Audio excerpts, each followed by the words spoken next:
First ever factory outlet Mukunda jewellery grand opening February 14న సుచిత్రాలో. నమస్తే, మీరు చూస్తుంది సుమన్ టీవీ. నేను మీ కీర్తి. క్రోధినామ సంవత్సరం నుంచి మనం విశ్వవసు నామ సంవత్సరంలోకి అడుగు పెడుతున్నాం. తెలుగువారి సంవత్సరాది ఉగాది కదండి. మరి ఈ సందర్భంగా ద్వాదశ రాశుల వారికి ఈ కొత్త సంవత్సరం అంతా ఎలా ఉండబోతోంది మనకు తెలియజేయడానికి ప్రముఖ ఆస్ట్రాలజర్ గోరుగుంట్ల సురేష్ బాబు గారు ఉన్నారు. నమస్తే అండి. కీర్తి గారు నమస్కారం అండి. సో మీరు వెలువరిచే రాశి ఫలాల గురించి తెలుసుకోవాలని చాలా మంది ప్రేక్షకులే వెయిట్ చేస్తున్నారండి. ముఖ్యంగా క్రోధినామ సంవత్సరానికి ఇక బాయ్ చెప్పేసి విశ్వవసు నామ సంవత్సరానికి పేరులోనే విజయం ఉంది కదా, అందరికీ బాగుంటుందేమో అనిపిస్తుంది. ఏమంటారండి?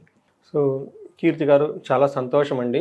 మనకి బాగా పురాతనమైన పద్ధతులు అంటే జ్యోతిష శాస్త్రంలోనే ఏం జరుగుతాయి, ఎలా జరుగుతాయి అని తెలుసుకోవడానికి మన మహర్షులు ఇచ్చిన జ్ఞానం. ఇందులో రకరకాల కాన్సెప్ట్లు ఉన్నాయండి.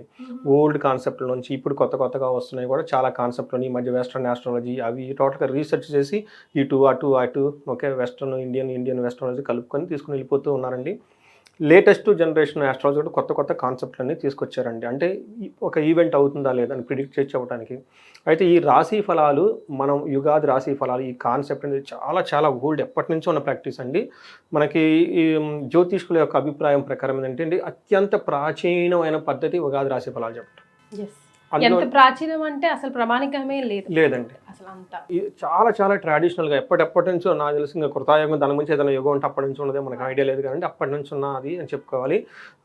ఇది యాక్చువల్గా మన తెలుగు ఆఫ్కోర్స్ కర్ణాటకలో కూడా చాలా బాగా చేస్తారు. ఆంధ్రాలో కంటే కూడా కర్ణాటకలో చాలా బాగా చేస్తారు. సేమ్ పంచాంగం కూడా ఉంటుంది. మనకి కేరళలో కొన్ని పాటలు ఇలా చేస్తారు. కానీ ఇది సిస్టమ్ ఇంతకు ముందు వన్స్ అపాన్ ఏ టైము మొత్తం ఇండియా మొత్తం ఇదే సిస్టమ్ని ఫాలో అయ్యేవాళ్ళు. అయితే కాలక్రమేణా అక్కడక్కడ వాళ్ళు రావడం వల్ల బట్ ఇప్పుడు ఈ టైంలో ఉగాది అనేది స్టిల్ మనం కన్సిడరేషన్ చేసుకుంటూ వస్తూ ఉన్నామండి. అయితే అందులో ఒక ముఖ్యంగా మీరు ఇందాక అడిగినట్లు క్రోధి నామ సంవత్సరం నుంచి విశ్వవసు నామ సంవత్సరానికి వెళ్ళిపోయారు. క్రోధి అనగానే ఆ పేరులో తెలిసిపోతుంది. క్రోధి అంటే కోపం, యాంగ్రీ, ఒకళ్ళ మీద ఒకళ్ళ కోపం. మీరు లాస్ట్ ఇయర్ చూసారనుకోండి, ఒక కంట్రీకి యుద్ధాలు కదండి. ఆ తర్వాత లాస్ట్లో కూడాను మనకి అగ్ని ప్రమాదాలు, పెద్ద అగ్ని ప్రమాదాలు, ప్రకృతికి కోపం, తర్వాత భూకంపాలు, తర్వాత వచ్చేటప్పటికి మనకి సైక్లిన్స్ కూడా చాలా ఎక్కువ వచ్చేసినాయి. రాజకీయ నాయకులకి ఒకళ్ళంటే ఒకళ్ళకి క్రోధం, ఎవరో ఏదో చేయాలి, డిస్ట్రాయ్ చేయాలి దేశాన్ని అని చెప్పేసి వేరే ఎక్కడో ఫారిన్లో ఉండేసి కొన్ని సమస్యలు ఇండియా మీద కుట్రలో, తర్వాత ఇక్కడ ఉన్నవాళ్ళు రాజకీయ నాయకులు ఒకళ్ళొకళ్ళ కుట్రలో, ఆ తర్వాత ప్రజలకి కోపం వచ్చేసి గవర్నమెంట్లు అంతా చేంజ్. మీరు గమనించారు లేదు కదండి, గవర్నమెంట్ మారిపోయినాయండి, ఎగ్జామ్ అంతా మారిపోయినది, కోపం వచ్చేసింది అందరికి. ఆ కోపాన్ని రెస్ట్లెస్నెస్ వచ్చేసినప్పుడు అది లాస్ట్ ఇయర్ మనకు ఉందంటే. అయితే ఈ సంవత్సరం ఏంటంటే విశ్వవసు నామ సంవత్సరం. మీరు అడిగినట్టు దానికి ముందు శ్రీ కూడా ఉంది. శ్రీ విశ్వవసు. శ్రీ అనంగానే మనకి లక్ష్మీదేవి అండి, పేరుతోనే లక్ష్మీదేవి చేస్తారు. దీని మీనింగ్ ఏమిటంటే విశ్వం అంటే యూనివర్స్. ఓకే, వసు అంటే 2-3 రకాల అర్థాలు ఉన్నాయండి సంస్కృతంలో. ఒక మీనింగ్ ఇక్కడ సందర్భం ఏంటంటే ధనం. ఈ క్రోధినామ శ్రీ విశ్వవసు నామ సంవత్సరంలో ప్రతి ఒక్కళ్ళు సంపదల మీద దృష్టి పెడతారు. ఓకే, ఐశ్వర్యం మీద దృష్టి పెడతారు. ఇప్పటిదాకా అరుచుకున్నాము, అయిపోయింది. ఓకే, అయిపోయింది. ఇక ముందు మనం ఫోకస్ అభివృద్ధి మీద పెట్టుకుందాం అన్న ఒక థాట్ వచ్చేస్తుంది. గతం కరెక్ట్గా చెప్పారండి. అందుకని చెప్పేసి విశ్వం, మన పెద్దవాళ్ళు గొడవ అయిపోయిన తర్వాత మన పెద్దవాళ్ళు ఏం చెప్తారు, ఇప్పటిదాకా అరుచుకున్నాము, మనం అంతా అయిపోయింది, మనం అంతా ఒకటి బాయ్ అని షేక్ హ్యాండ్ ఇచ్చేసుకొని కాంప్రమైజ్ చేసుకుని వెళ్ళిపోతారు. ఇలాంటి సిచ్యువేషన్ అండి. ఏం చెప్తారంటే విశ్వం వసు అంటే మనం ఇంత పెద్ద యూనివర్స్లో ఉన్నాము, మనం అంతా ఒక్కటి అనే దానికి ఒక సింబాలిక్ ఇస్తుంది. అవునండి. తర్వాత ఏం చెప్తారంటే వసు అంటే సంపద. ఓకే, విశ్వం అంతా సంపదమయమే, మనకి ఏదో రాలేదని కోపడుకోవద్దు, ఇంకా చాలా ఉంది, అదని వదిలేసి ముందుకెళ్ళిపోండి అన్న ఒక కాన్సెప్ట్ ఉంటుంది. విశ్వ అంటే ఇంకొక మీనింగ్ కూడా ఉంది. వసు అంటే అందమైన అమ్మాయి, యంగ్ గర్ల్ అని కూడా చెప్తూ ఉంటారు అనమాట. ప్రపంచం అంతా బ్యూటిఫుల్గా ఉంది, ఎక్కడో ఏదో లేదని చెప్పేసి గొడవ పడవద్దు, అందరూ ముందుకెళ్ళాలనే ఒక సింబాలిక్తో ఈ శ్రీ విశ్వవసు నామ సంవత్సరాన్ని కాయిన్ చేసి మహర్షులు పెట్టారండి. దీని వెనక పురాణ గాథ ఏమిటంటే మనకి 60 సంవత్సరాలు ఉంటాయండి. ఈ 60 సంవత్సరానికి ఒక్కొక్క సంవత్సరానికి ఒక్కొక్క పేరు ఉంటుందండి. ఈ పేర్లు 60 నారద మహర్షి యొక్క సంతానం. ఇది చాలా మంది తెలియదండి. సో నారద మహర్షికి సంతానం ఉంటారు 60 మంది. వాళ్ళు 60 మంది చనిపోతారు. చనిపోయిన తర్వాత నారద మహర్షి ఎప్పుడు నారాయణ అని జపం చేస్తూ ఉంటాడు. నారాయణ అని జపం చేస్తే నీకు నాకు పుత్ర సంతానం పోయారు, శోకం ఏంటి ఇది. అప్పుడు ఆయన చెప్తారు, మీకు ఈ రోజు నుంచి వాళ్ళు మళ్ళా బతుకుతారు, ఇంకెప్పుడు చనిపోరు వాళ్ళు. 60 సంవత్సరాలుగా వాళ్ళు కాలచక్రంలో తిరుగుతూ ఒక్కొక్క సంవత్సరాన్ని వాళ్ళు జాగ్రత్తగా చూసుకుంటూ ఉంటారు ఈ సృష్టిని. ఎందుకంటే ఈ సృష్టిని కాపాడాల్సింది అంటే మనకంటే సృష్టి లయ కారణం అని చెప్తారు చూడండి. పుట్టడం ఒకటి, దాన్ని సస్టైన్ చేయడం ఒకటి, డిస్ట్రాయ్ ఒకటి. విష్ణుమూర్తి యొక్క ఆయన మెయిన్ రెస్పాన్సిబిలిటీ ఏంటంటే దీన్ని నిలబెట్టుకోవాలి. సో ఈ నాతో పాటు ఉండేసి ఈ 60 మంది మహర్షులు కూడాను ఈ సృష్టిని అంతా కాపాడుతూ ఉంటారు, సస్టైన్ చేస్తూ ఉంటారు. ఒక్కొక్క సంవత్సరం ఒక్కొక్కళ్ళు రిప్రజెంటేషన్ అని చెప్తారు అంటారు. అందులో ఇప్పుడు వచ్చేప్పటికి నారద మహర్షి యొక్క సంతానం, ఆయన పేరు శ్రీ విశ్వవసునామ, ఆయన సంతానం పేరు. అది మనం చూసుకుంటున్నాం. ఈ సంవత్సరం యొక్క మీనింగ్ మనం ఎలా ఉండాలంటేనండి, విశ్వం చాలా పెద్దది, ఈ విశ్వంలో అన్ని సంపదలు మనకు ఉన్నాయి, అందులో మనం ఉన్నాం, మనం దేనికి బాధపడకూడదు, ఓకే, బ్యూటిఫుల్గా ఎంజాయ్ చేయాలి, ఎవ్రీథింగ్ ఈజ్ అ పాజిటివ్ అన్నట్లు పీపుల్స్ మైండ్ ఉంటుంది. కాబట్టి అండి ఇది శ్రీ విశ్వవసునామ సంవత్సరం. సో ఇలాంటి శ్రీ విశ్వవసునామ సంవత్సరంలో మీలాంటి సీనియర్ యాంకర్ గారితో నేను రాశి ఫలాలు పంచుకోవటం అదృష్టం. అలానే మనకి ఈ వెన్యూ ఇచ్చిన సుమన్ టీవీ వాళ్ళకు కూడాను, తర్వాత చూసే ప్రేక్షకులకు కూడాను శ్రీ విశ్వవసునామ సంవత్సరంలో ప్రతి ఒక్కరికి ఎలా ధనం ఉంటుంది, వీళ్ళు కూడా వాళ్ళ ఇంటి అష్టైశ్వర్యాలు ప్రతి ఒక్కరికి నిండాలని చెప్పేసి మనం కోరుకుంటూ ఈ సిరీస్ని స్టార్ట్ చేద్దాం. ఎస్, ఏదైనా చిన్న ఆపదున్నా, ఏదైనా కొంచెం మంచి జరగబోతున్నా, ఇదిగోండి ఇది ఇలా వెళ్ళండి అని అడుగులు వేయిస్తూ మీతో పాటు నడిపిస్తూ తీసుకెళ్తున్నందుకు ముందుగా ధన్యవాదాలండి. మేషరాశి గురించి తెలుసుకుందామండి. ఎలా ఉండబోతోంది వాళ్ళకి కొత్త సంవత్సరం? సో మనం శ్రీ విశ్వవసునామ సంవత్సరంలో ఉన్నామండి. ఇందులో వచ్చేటప్పటికి ఉగాది పండుగ నుంచి మార్చి 30th నుంచి స్టార్ట్ అవుతుందండి. తర్వాత ఇది వచ్చేటప్పటికి మార్చి 30th 2026 వరకు టోటల్ మళ్ళీ ఉగాది పండుగ వచ్చే వరకు దీని యొక్క ఇంపాక్ట్ ఉంటుందండి. ఈ మేషరాశి వాళ్ళు చాలా అటెన్షన్ పే చేసి ఈ రాశి ఫలాలు వినడం చాలా ఇంపార్టెంట్ అండి. తర్వాత ఎందుకు అనేది మీకు ఇది ఇంటే అర్థమవుతుంది వాళ్ళకి. వీళ్ళకి మనకి మేషరాశి కనుక చూసుకుంటే అందులో ఫస్ట్ నక్షత్రం అశ్విని 1, 2, 3, 4 పాదాలు, భరణి 1, 2, 3, 4 పాదాలు, కృతిక ఫస్ట్ పాదం. పేరు బలం కనుక చూసుకుంటే ఇందులో ఎవరి పేరు అయినా సరే వాళ్ళకి ఫస్ట్ లెటర్ కనుక చూ, చే, చో, లా, లీ, లు, ఏ, లా, లో, ఆ ఈ అక్షరాలు మోరార్లెస్ ఇదే సౌండ్తో ఉన్న వాళ్ళ అక్షరాలంతా కూడా మేషరాశి వస్తారని గమనించుకోవాలండి. ఇక్కడ పేరు బలం అంటే వాళ్ళు బాగా ఎక్కువగా పిలిచేవాళ్ళు, ఎక్కువ మంది 10 మందిలో ఎక్కువ మంది వీళ్ళని బాగా ఏ పేరుతో పిలుస్తుంటారు ఆ పేరు. కొంతమంది 2-3 పేర్లు ఉంటాయి, ఇంట్లో ఒక పేరు, బయట ఒక పేరు, లేడీస్కి అయితే పుట్టింట్లో ఒక పేరు, అత్తగారింట్లో ఒక పేరు, ఇలా ఉంటాయి. ఎక్కడున్నా కానీ ఎక్కువ మంది వాళ్ళని ఏదైతే పిలుస్తుంటారో అది మాత్రమే వస్తుంది. రీసెంట్గా ఒకళ్ళు ఫోన్ చేశారు, ఏమండి నాకు మా అమ్మ వాళ్ళ ఇంట్లో ఒక పేరుతో పిలిచేవాళ్ళండి, పెళ్లి చేసుకున్నానండి, పెళ్లిలో పేర్లు కలవలేదని పేరు మార్చారండి, ఇది అత్తగారింట్లో పిలుస్తున్నారని నేను ఏది చూసుకోవాలి. Very very practical question. ఎక్కువ మంది దేని పిలుస్తారంటే మొదట్లో ఎక్కువ దాన్ని పిలిచేవాళ్ళు అండి పుట్టింటి పేరు, ఇప్పుడు రాను ఇది ఎక్కువ పిలుస్తున్నారంటే ఇది చూసుకోమని చెప్పేసాను. అందుకని పాపులర్ పేరు బాగా ఎక్కువ మంది పిలిచేది వాళ్ళ ఫస్ట్ లెటర్ మాత్రం తీసుకోవాలి, కన్ఫ్యూజన్ ఏమొద్దండి ప్రతి ఒక్కరికి. తర్వాత ఇప్పుడు మనకి మేషరాశి కనుక ఈ పేరు ఎలాగో ఈ పాయింట్ యాడ్ చేశారు కాబట్టి ఇంకొక చిన్న పాయింట్ సురేష్ గారు, అంటే ఇప్పుడు భరణి నక్షత్రంలో కొన్ని అక్షరాలు లెటర్స్ చెప్పారు కదా, కానీ నాది భరణి నక్షత్రమే అండి, బట్ నా పేరు ఆ లెటర్స్తో లేదు, మరి నాకు ఏది వర్తిస్తుంది అన్నది ఒక ప్రశ్న. ఫర్ ఎగ్జాంపుల్గా అడుగుతున్నా.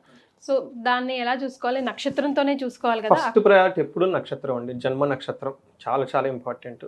అయితే జన్మ నక్షత్రం ఎవరికైతే లేదో ఈ నామ నక్షత్రం ఉంది కాబట్టి ఆ నామాన్నే మెయిన్ కన్సిడరేషన్ చేసుకోవాలి. అది లేకపోతే ఓకే, ఉంటే మాత్రం కంపల్సరీ, అది లేకపోతే ఇది. తర్వాత ఎంత ఎఫెక్ట్ పడుతుంది అంటేనండి 70% నామ నక్షత్రం మీద ఉంటుందంటే, అంటే ఎక్కువ 100% ఉండదు. కొన్ని కార్యక్రమాలకు మాత్రమే ఎక్కువగా వాడుకోవచ్చు అనమాట. అది లేదు కాబట్టి ఆప్షన్ దీన్ని వాడుకోవాలి. బట్ ఉన్నా కానీ మనకి స్టడీస్ ఏం చెప్తాయి ఏంటంటే 70% వరకు పేరుని బట్టి కూడాను ఇంపాక్ట్ ఉంటుంది. అందుకని మన పేరు చూసుకునేటప్పుడు చాలా జాగ్రత్తగా కేర్ఫుల్గా చూసుకోవాలండి. మన పేరు అలా పెట్టుకోకూడదండి. కొంతమంది రివర్స్లో పెట్టేసుకుంటారు, ఎప్పుడు ప్రాబ్లంగానే ఉంటారు. ఒక ప్రాబ్లం మాత్రం ఇంకొక అంటే జన్మ నక్షత్రంలో ఒకటి ఉంటుంది, ఇక్కడ ఇంకొకటి ఉంటుంది. అంటే అందుకని చాలా కేర్ఫుల్గా చూసుకోవాలండి పేరు అనేది. సో పేరు బలం కూడా చాలా ఇంపార్టెంట్, బట్ నక్షత్రం తెలిసినప్పుడు దాన్నే ఫాలో అవ్వాలి, అది బెస్ట్ అండి, బెస్ట్. సో మనకి మేషరాశి కనుక మనకి ఆదాయము, వ్యయము, రాజ్యపూజము, అవమానం అనేది మనకి ఒక ఉన్న యూనిక్నెస్ ఇందులోనే ఉందండి, వేరే ఎక్కడా లేదండి. నేను చాలా ఆస్ట్రాలజీ చదివానండి బుక్స్. మన ఈ తెలుగు సిస్టము ఈ ఉగాది ఫలాల్లోనే ఈ యొక్క కందాయ ఫలాలు ఇది ఈ బైఫర్కేషన్ ఇలా ఇచ్చేది ఉంటుందండి. సిస్టమ్ ఎక్కడా లేదండి, లేదు, ఉండదండి. మనకి మన గొప్పతనం మనం తెలుసుకోవాలండి. సో అన్ఫార్చునేట్ థింగ్, ఇది మూఢనమ్మకాన్ని కొట్టేయకూడదండి. No way, it the science beyond science.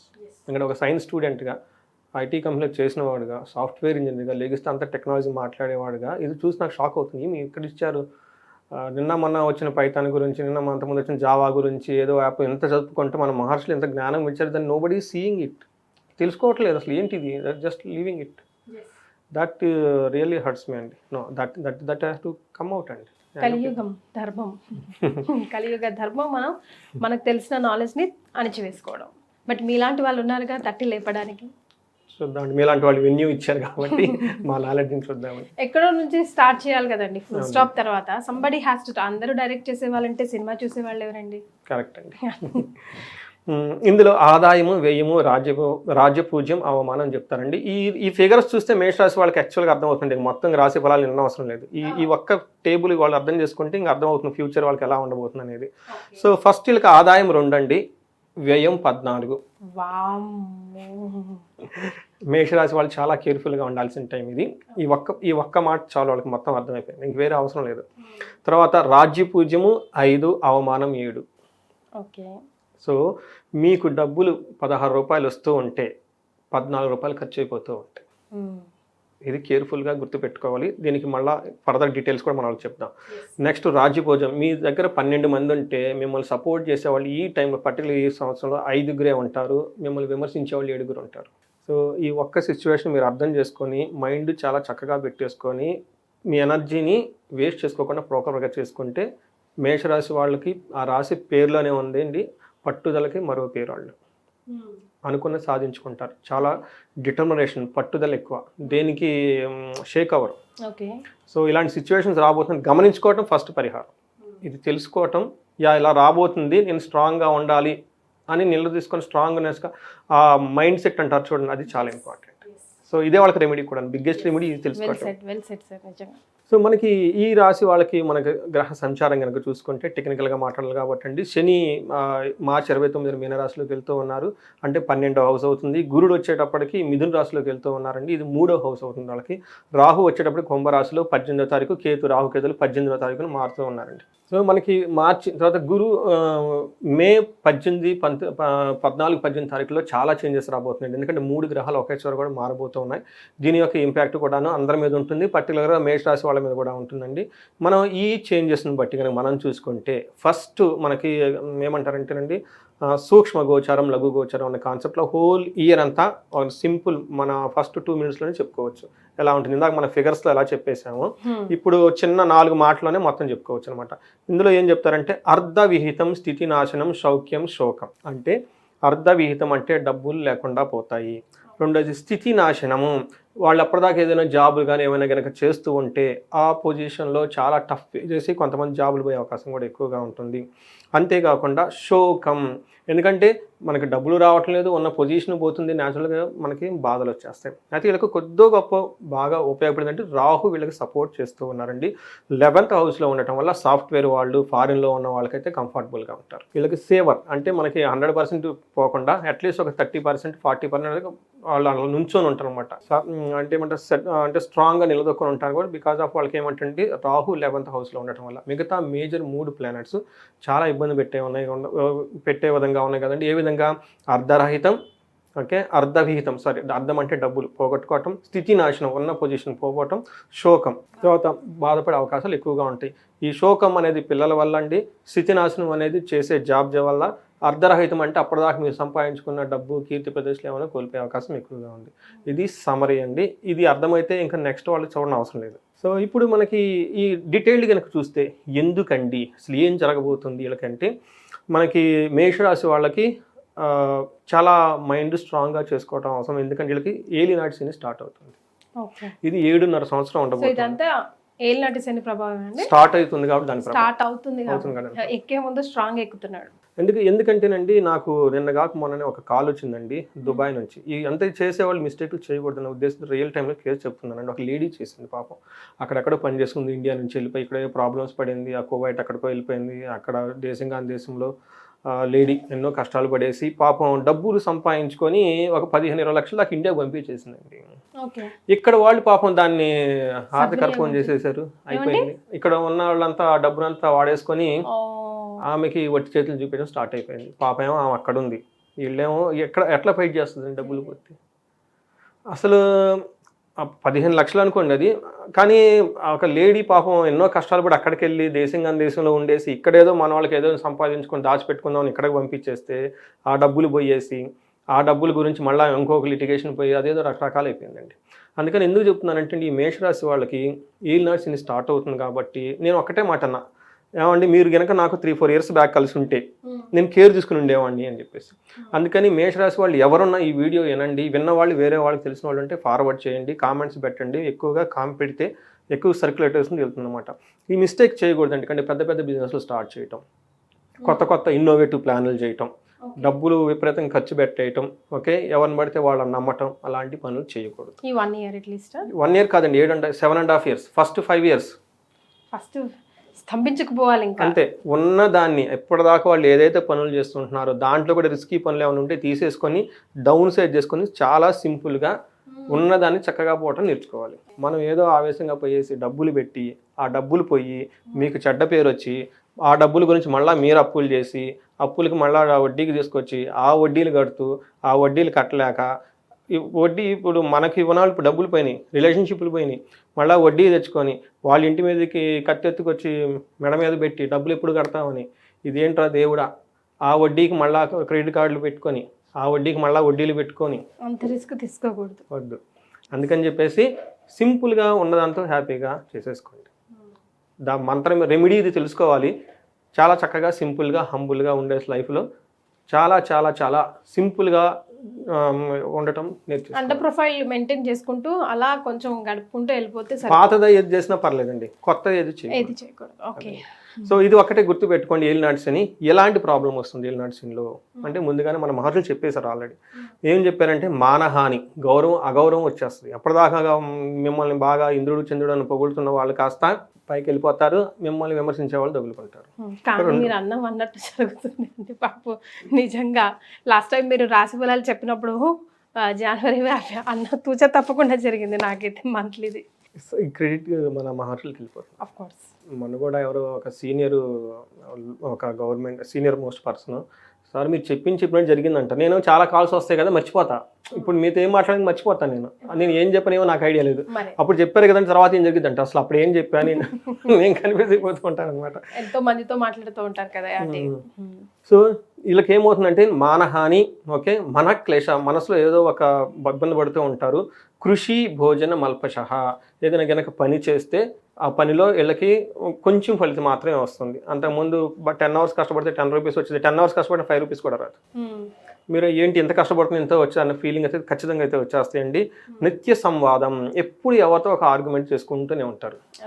Okay, అందులోనూ పబ్లిక్ మీటింగ్లో ఉన్న ఈ గొడవ ఆ గొడవ ఆ గొడవ ఎత్తున కూర్చుంటుంటారు, పాపం అన్నం కూడా తినేవారు. తర్వాత దారిద్ర్యం, ఎప్పుడు మీకు ఇందాక ఫస్ట్లోనే చూసేసాం, వచ్చేది 2 పోయేది 14, ఇంకా దారిద్ర్యం అంటే అదే కదండి. ఎప్పుడు డబ్బులు ఎలా పడినట్టు అయిపోతాయి, డబ్బులు ఎక్కువ ఉండదు. ఇవన్నీ నేను రియల్ లైఫ్లో చూసిన ఇన్సిడెంట్స్లు కేసులు చెప్పుకుంటున్నానండి. ఓకే, ఎవరైనా కనుక ఏలినాటి శనులు ఎలా ఉంటాయి అని చెప్పేసి కొత్తగా ఈ మేషరాశి వాళ్ళు ఒక 4-5 మేషరాశి వాళ్ళకి ఏలినాటి శని ఉన్న వాళ్ళని కనుక్కోమనండి, వాళ్ళని ఇంటర్వ్యూ చేయమనండి. ఇంటర్వ్యూ చేసి వాళ్ళకి రియల్ టైప్లో కేసు వస్తుంది. అది మనకి కామెంట్లో కూడా పెడితే అది అందరూ చదువుకుంటారండి. సో ఈ విధంగా అండి ఎప్పుడు మనకి మనసు అంతా కుంగిపోయే విధంగా ఉంటుంది. అంతేకాకుండా 7th మనకి శని దృష్టి కూడా 2వ ఇల్లు 9th హౌస్లో ఉండటం వల్ల ఏమవుతుందంటే destruction of finance and conflict in the family, అంటే ఇంట్లో గొడవలు, సంపదని కోల్పోయే అవకాశం ఎక్కువగా ఉంటుంది. అంతేకాకుండా bad time for the father. ఈ ఫాదర్లో కనుక ఎవరైనా కనుక రాజకీయ నాయకులు వీళ్ళు ఉన్న సీనియర్ బ్యూరోక్రటీస్ ఉన్న వీళ్ళ ఫాదర్కి ప్రాబ్లం వచ్చేస్తుంది. సో ఇది గమనించుకోవాలండి. ఏలినాటి శని జరగటం వల్ల పరిహారాలు లాస్ట్లో చెప్పామండి, చక్కగా పరిహారాలు చేసుకుంటే ఈ ప్రభావాన్ని 70% తగ్గించుకోవచ్చు. సో ఏలినాటి శని ప్రారంభం అవుతుంది అని అన్నారు కదా, అప్రాక్సిమేట్గా ఎప్పుడు ప్రారంభం అవుతుంది ఏమన్నా మనం చెప్పొచ్చా? ఉగాది నుంచి స్టార్ట్ అయిపోతుంది. అంతేనా? స్టార్ట్ అవుతుంది. అయితే లక్ష్యం అంటే ఈ ఏడు అంత వాళ్ళకి ఎఫెక్ట్ అవ్వదు, కాకపోతే దాని సిమ్టమ్స్ స్టార్ట్ అయిపోతాయి. బట్ వీళ్ళకి వేరే ప్లానెట్స్ కాంబినేషన్ వల్ల ఫస్ట్ ఇయర్ కొంచెం బ్యాలెన్స్డ్గా వెళ్తుంది. అప్పుడు ఇది 7.5 years కదండి, ఫస్ట్లోనే ఇబ్బంది పెడితే అట్లా కొంచెం పెట్టుకుంటూ వెళ్ళిపోతాడు అనమాట శని. ఎందుకని జస్ట్ ఆ హీట్ ఇస్తాడు అనమాట. బట్ మీరు గమనించుకోవడం చాలా ఇంపార్టెంట్. అయితే వీళ్ళకి గురువు ఎలా ఉన్నారంటే అండి, గురువు వచ్చేటప్పటికి మనకి వీళ్ళకి లాస్ట్ ఇయర్ అంతా ఫైనాన్షియల్గా కానివ్వండి, కుటుంబం కానీ అంతా బాగుందన్నమాట. అయితే గురువు వీళ్ళకి థర్డ్ హౌస్ మారటం వల్ల ఇలా మిక్స్డ్ రిజల్ట్ ఇస్తున్నారని చెప్పుకోవాలన్నమాట. ఏం చెప్తారంటే అతి క్లేశం బంధువైర్యం దారిద్ర్యం దేహపీడనం ఉద్యోగ భంగం కలహం తృతీయ స్థానకే గురువు అని మన మహర్షులు సంస్కృతంలో చెప్తారు. అంటే ఇప్పటిదాకా మనసులో సౌఖ్యంగా చక్కగా ధనం వస్తూ హ్యాపీగా ఒక రకంగా వెళ్ళిపోయింది వాళ్ళ లైఫ్. అయితే మే తర్వాత వీళ్ళకి ఎలా ఉండబోతుంది అంటే అతి క్లేశం అంటే చాలా స్ట్రగుల్ చేయాల్సి వస్తుంది ఏదైనా పని చేస్తే. అంతకుముందు ఒక ఫోన్ కాల్ పని అయ్యేది 10 సార్లు ఫోన్ చేసినా ఎత్తరు. ఆ ఫోన్ పక్కన వేసే బైక్ కార్ వేసుకొని వాళ్ళ చుట్టూ తిరగాలి, అప్పుడు పెయిన్. అతి క్లేశం అంటే అది సింపుల్గా పనులవు. బంధువైరం బంధువులతో గొడవ, దారిద్ర్యం మనం ఇందాకనే చెప్పుకున్నాం బిగినింగ్లో, ఫైనాన్షియల్ క్రైసిస్, దేహ పీడనం, శారీరకంగా కూడా అలసట వచ్చే అవకాశం ఎక్కువగా ఉంటుంది. అంతేకాకుండా ఉద్యోగ భంగం కలహం, ఉద్యోగంలో డిస్టర్బెన్సెస్ వచ్చేస్తాయి, గొడవలు వచ్చే అవకాశం ఎక్కువగా ఉంటుంది. ఇది చాలా గమనించుకోవాలి. అయితే జూపిటర్ తను ఉన్న పొజిషన్ బాగలేకపోయినా అతను 7వ ఇంటిని 11వ ఇంటిని దృష్టి ఉండటం వల్ల మనకు గురువు మిక్స్డ్ రిజల్ట్ని తీసుకొని వస్తున్నారు. వీళ్ళకి ఎవరికైనా పెళ్లి కాని వాళ్ళు కనుక ఇప్పటిదాకా ఉంటే పెళ్లి అయ్యే అవకాశం ఈ సంవత్సరం ఉంటుంది. ఒక గుడ్ న్యూస్. ఆ తర్వాత మనీ గెయిన్. సో వీళ్ళకి ధనం రావాలి కదండి. అయితే ధన ప్రవాహం ఎక్కడ ఆగదు, ఏదో ఒక విధంగా ధనం అయితే వస్తూ ఉంటుంది, వచ్చిన ధనం ఖర్చు అయిపోతుంది. సో ఎందుకని ఈ విషయాలు గురువు వీళ్ళకి తీసుకొస్తున్నారు కాబట్టి, గురువు మిక్స్డ్ రిజల్ట్గా ఉన్నారు కాబట్టి ఇది ఒక కొంచెం మనకి 50-50 ఉందని చెప్పుకోవాలన్నమాట. నెక్స్ట్ వీళ్ళకి ఇంకొకటి బాగా కూడా సపోర్ట్ వచ్చేది ఏంటంటే రాహు వీళ్ళకి 11th హౌస్లో ఉండి బాగా యోగ్యతను ఇస్తున్నాడండి. వీళ్ళకి ఏలినాడ్స్ని స్టార్ట్ అయినా కానీ మీకు ఇందాక చెప్పిన విధంగా వెంటనే దాని యొక్క ఇంపాక్ట్ పడదండి వీళ్ళకి. ఎందుకంటే గురువు వీళ్ళకి మిక్స్డ్గా ఉండేసి కొంచెం హెల్ప్ చేస్తున్నారు. అలానే రాహు కూడా వీళ్ళకి చాలా బాగా హెల్ప్ చేస్తున్నారండి. ఫస్ట్ రాహు 1.5 year ఉంటారు, అంటే ఇప్పటి నుంచి 1.5 year రాహు గురువు ఉండటం వల్ల వీళ్ళకి ఏలినాటి యొక్క శని ఒక 40% మాత్రమే ఇబ్బంది పడుతుంది. మిగతా వచ్చేటప్పటికి మిగతా ప్లానెట్స్ ఈక్వల్గా బ్యాలెన్స్ చేస్తూ ఉన్నాయి అనమాట. అందుకని నేనేం చెప్తానంటే first year is okay, you can go with, but next onwards you should be very careful అని. ఇందులో ఏం చెప్తారంటే 11th హౌస్లో రాహు ఉండటం ఏమవుతుందంటే గోజీవ గజ సంఘానం క్షీరాన్న భోజన క్షీరన్నాది సుభోజనం వస్త్రమాల్యాది లాభం చ ఏకాదశిగతో ఫణు అని చెప్తారు.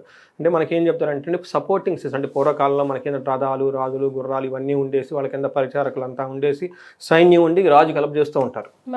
ఈ రోజులు అవి లేవు కాబట్టి అంటే మనకేంటంటే మనకున్న వెహికల్స్ కానివ్వండి, మన దగ్గర పనిచేసే వాళ్ళు సబార్డినేట్స్ కానివ్వండి, ఇంకొకరు కానివ్వండి, వాళ్ళకి బాగా చక్కగా హెల్ప్ చేసి కంప్యూటర్లు వాడినా కానివ్వండి, లేదంటే ఇంటర్నెట్లో వాడినా, మొబైల్ వాడినా, తర్వాత ఆన్లైన్ పేమెంట్స్ చేసిన ఈ టైప్ సిస్టమ్ అంతా బాగా సపోర్ట్ ఇస్తుంది వాళ్ళకి.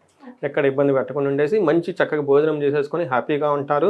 తర్వాత మంచి మంచి చక్కటి జిగిజిగేలు మంచి లాంటి డ్రెస్సులు అన్నీ వేసేసుకొని మంచి హల్చల్గా ఉండే అవకాశం చాలా ఎక్కువగా ఉంటుంది వీళ్ళకి. సో ఇది మనకి ఈ గ్రహాలు వచ్చేటప్పటికి మేష రాశి వారికి ఎలా ఉండబోతుందో మనకు తెలుస్తుంది. మరి ఒకవేళ నక్షత్రాలను బట్టి చూసుకుంటే అట్లీస్ట్ ఇంకొంచెం డీప్గా తెలుస్తుంది కదా. కరెక్ట్ అండి. నక్షత్రాల వైజ్గా చూసుకుంటే ఈ అన్ని నక్షత్రాల వాళ్ళకి యాక్చువల్గా బాగుందని చెప్పాలి ఈ సంవత్సరం. అందులోనూ అశ్విని నక్షత్రం వాళ్ళకి ఓవరాల్గా చూసుకుంటే సంపద బాగుంటుందండి, ఐశ్వర్యవంతంగా ఉంటుంది, ధనప్రాప్తిగా ఉంటుంది. ఎవరైనా కనుక ఇప్పటిదాకా హెల్త్ కాంప్లికేషన్స్ ఫేస్ చేస్తూ ఉంటే సీరియస్గా అవి కొంచెం విముక్తి వచ్చే అవకాశం ఎక్కువగా ఉంది. భరణి నక్షత్రం వాళ్ళకి రాజ్యలాభం ఉందండి, సంపదలు వచ్చేస్తాయి, ధనప్రాప్తి ఉంది, సుఖంగా హ్యాపీగా ఉంటారు. వీళ్ళకి కూడాను హెల్త్ కాంప్లికేషన్స్ ఏమైనా ఉంటే అవంతా తగ్గిపోయి నార్మల్గా ఉండే అవకాశం ఎక్కువగా ఉంటుంది. కృతికా నక్షత్రం వాళ్ళకి రాజ్యం వచ్చే అవకాశం ఎక్కువగా ఉంది, సంపదలు వస్తాయి, ధనప్రాప్తి, పరవాసము. వీళ్ళు ఫారిన్ వెళ్ళే అవకాశం ఎవరైనా కనుక అనుకుంటుంటే కృతికా నక్షత్రం వాళ్ళకి చాలా అవకాశం ఎక్కువగా ఉంది. అంటే వీళ్ళు ఉన్న ప్లేస్ నుంచి శని ప్రభావం వల్ల వీళ్ళు ఏప్రిల్కి ముందు లేదు అంటే అక్టోబర్ నుంచి ఈ ఎండ్ వరకు వేరే ప్లేస్లకి వెళ్ళటం, అక్కడ వర్క్ చేయటం, లేదంటే ఫారిన్ వెళ్ళాలి అనుకున్న వాళ్ళకి అనుకూలంగా ఉండే అవకాశం చాలా ఎక్కువగా ఉంది.